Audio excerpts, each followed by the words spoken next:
jogo não tiver violência, não tiver alguma coisa do mal, não presta, não é? O linguajar. Aí eu fui estudar sobre o assunto. Antes de ontem, eu estava em Belém do Pará, com um campo muito grande da Assembleia de Deus lá, e fui jantar com o pastor. E ele disse: Amael, meu filho está com um problema sério, porque o jogo pode ser interativo, pode ter um gráfico ótimo, pode ser 3D, mas se não tiver sangue, não presta, não inspira, não chama atenção. E só que o nível de agressividade, de crueldade, de desumanidade dos jogos está assim assustador.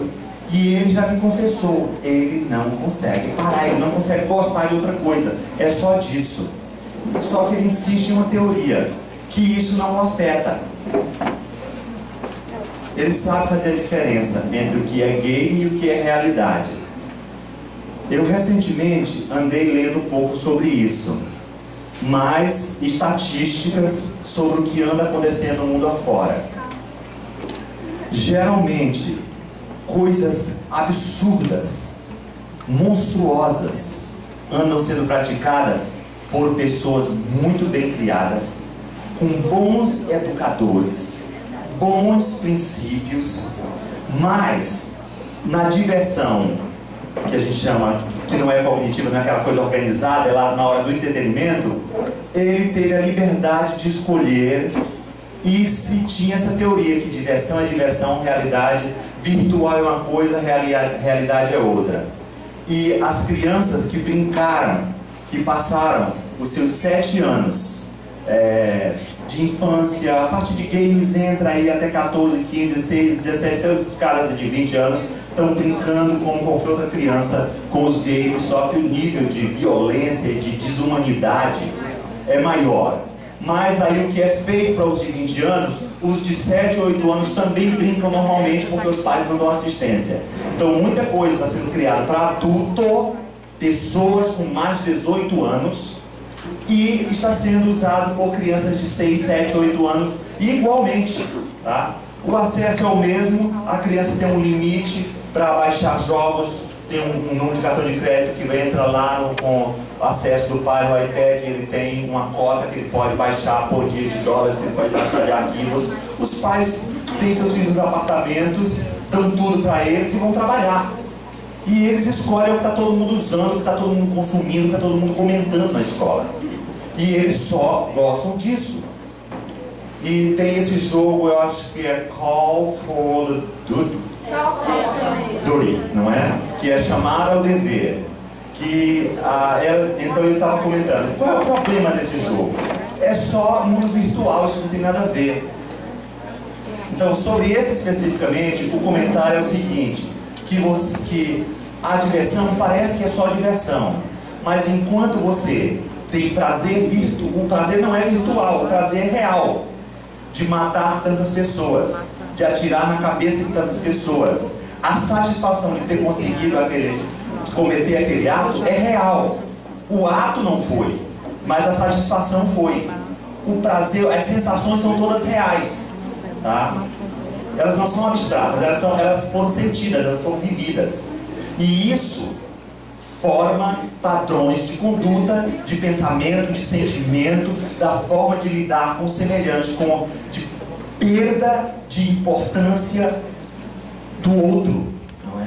Eu estou me divertindo e isso é o que conta, tá? Isso aí vai se formatando, vai se sedimentando como um padrão da forma de sentir, de se divertir, de aceitar como normal. Então vai embrutecendo o indivíduo. Então a maior perda não é que imediatamente o cara vai sair matando, atirando na cabeça porque ele vai ganhar pontos. Não é, ele se embrutece, ele perde as capacidades essenciais de ser humano, que é de empatizar com o sofrimento alheio, de ver a miséria alheia, a desgraça, a tragédia e se importar.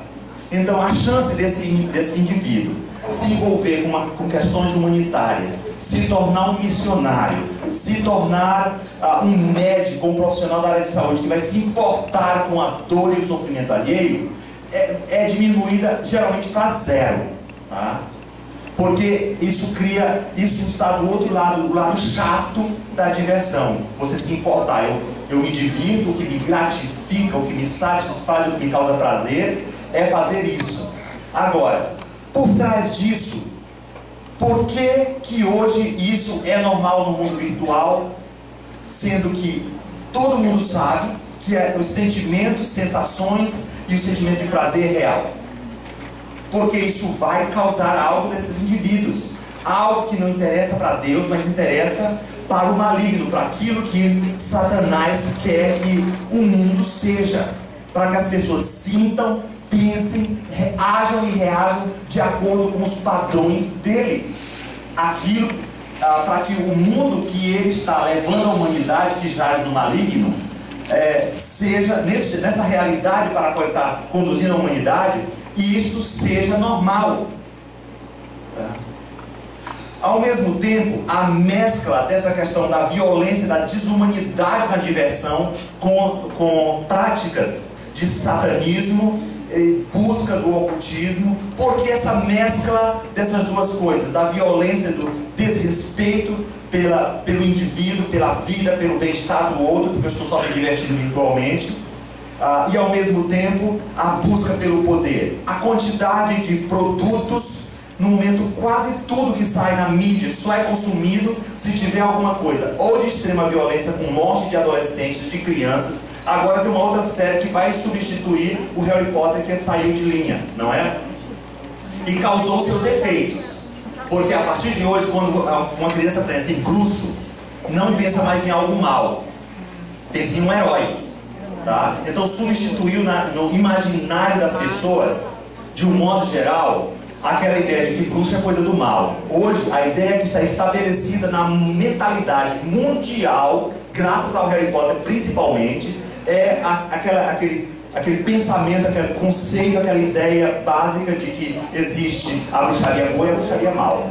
Depende de como você usa, não é? Não existe mais, não é essa coisa, bruxaria é errada. Não. Depende de como você usa. Você pode usar para o bem. Você pode fazer a coisa certa mesmo se você quebrar as regras. Então, tudo foi por esse caminho. A busca pelo superpoder, ou via evolução, os filmes que fazem sucesso e formatam a mentalidade das pessoas de que realmente você pode adquirir poder sobrenatural. É ficção, mas vai formando o gosto, o pensamento de uma geração, tá? Que você pode evoluir em direção a adquirir superpoderes e controlar poderes que estão além do que é natural para o ser humano, nossos sentidos e tudo mais. E também a busca do poder via espiritual, que é a coisa do... Hoje, quando se pensava antigamente nos filmes ingleses e de 20 anos atrás, com respeito a pessoas com algum tipo de poder sobrenatural, geralmente era do mal, né? Se a pessoa fazia alguma coisa que não era de Deus, então estava possessa, era do mal. Se essa coisa de vampiro, era do mal, não é?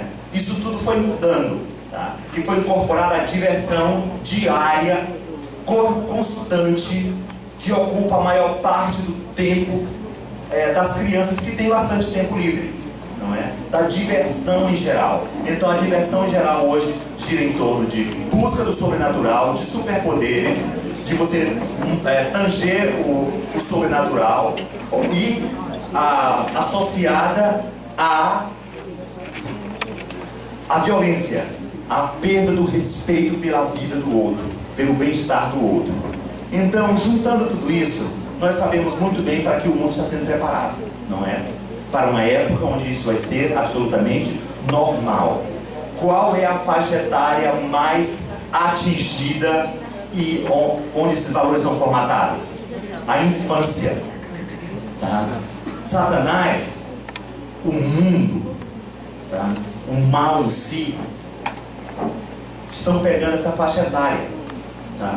Então existe uma guerra declarada, destruindo as crianças mesmo. Sem falar na adultização que a mídia provoca nas crianças, que é outra forma de destruir a infância, a adultização, não é? Plantar valores, fazer com que os meninos e as meninas se comportem como gente grande, consumam coisas de gente grande, desejem se relacionar com o sexo oposto como gente grande, não é? Isso tudo faz parte desse processo de destruir a infância, né? Porque é na infância que eles são mais suscetíveis tanto à sua condição espiritual, né, a realidade espiritual em si e a formatação de valores. É aí que tudo se define com relação à vida adulta, como que adulto vai ser este. Então, é uma guerra contra a infância.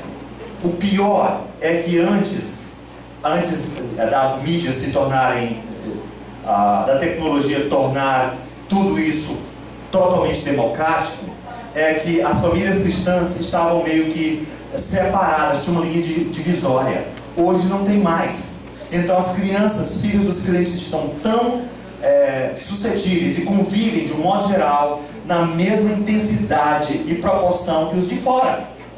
Portanto, o ataque aos filhos dos crentes dentro dos lares cristãos, das igrejas, está sendo tão eficiente e tão permanente, né, e tão competente quanto do mundo lá fora, tá? De forma que hoje os valores de Deus dentro da igreja para adolescentes e juniores e até para algumas crianças de 8, 9 anos começam a ser ridículos, tá? E os padrões ditados pelo mundo eles são normais. E a criança, o adolescente ou o jovem dentro da igreja que quer se comportar de acordo com a proposta de Deus da Bíblia começa a sofrer de bullying dentro da igreja, porque ele é ridículo, ele é isolado, ele não é aceito pelo grupo. Isso pelo grupo da igreja, tá? Isso acontece todo dia, toda hora, isso não é nenhum alarmismo, é o mínimo do que se pode dizer da realidade cotidiana das crianças com as quais nós lidamos aqui todo dia, tá? Então, não tem como deixar de falar sobre guerra espiritual para essas crianças, tá? Não tem como deixar de prevenir, de alertar. Pensando nisso, uma denominação me convidou para fazer o retiro de carnaval de todas as crianças deles se reúnem num acampamento de todas as igrejas e fazem um acampamento. E eles quiseram tratar desse tema, sob o ponto de vista da escolha, como tratar a guerra espiritual como uma questão de escolha, sendo que eu sou filho de Deus e eu não sou condicionado a fazer a vontade do mundo e do diabo, porque eu não sou mais filho do diabo, eu agora sou filho de Deus. Eu tenho escolha, eu tenho liberdade em Cristo e posso usufruir dela. Então, como tratar disso? Tratando da questão da guerra espiritual, das escolhas que as crianças fazem no dia a dia com relação a valores que devem aceitar ou recusar. Então, em cima, me fizeram essa proposta, era: Bael, escolhe que histórias, como é que você vai abordar o tema, é isso que a gente quer. A gente quer que as crianças saiam de lá sabendo quem elas são, o que o mundo quer que elas sejam e o que Deus quer que elas sejam. Te resolve. E então seriam 4 estudos, ia ter peças de teatro, eu teria que montar as peças junto com um grupo de teatro que estaria lá, músicas e tudo. E então, em cima disso, eu pensei em trabalhar a armadura de Deus, abordando a batalha espiritual que as crianças enfrentam no dia a dia, dos valores que fazem o gosto, as preferências, aquilo, e o consumo delas no dia a dia, não é? A diversão, o entretenimento e tudo mais. A opinião delas a respeito do que é certo, do que é errado, do que Deus quer e do que Deus aprova, e do que é normal e do que não é aceitado por Deus. Com isso, então eu trabalhei a armadura de Deus, eu levei lições, para que essas lições ficassem diferentes. Só pega aquela Bíblia de vestir ali atrás, por favor. As histórias bíblicas que eu contei, eu usei a Bíblia de vestir, que é só para ficar diferente, não é? Eu queria que ficasse bem identificado que só pegar ali. Você gostaria de vestir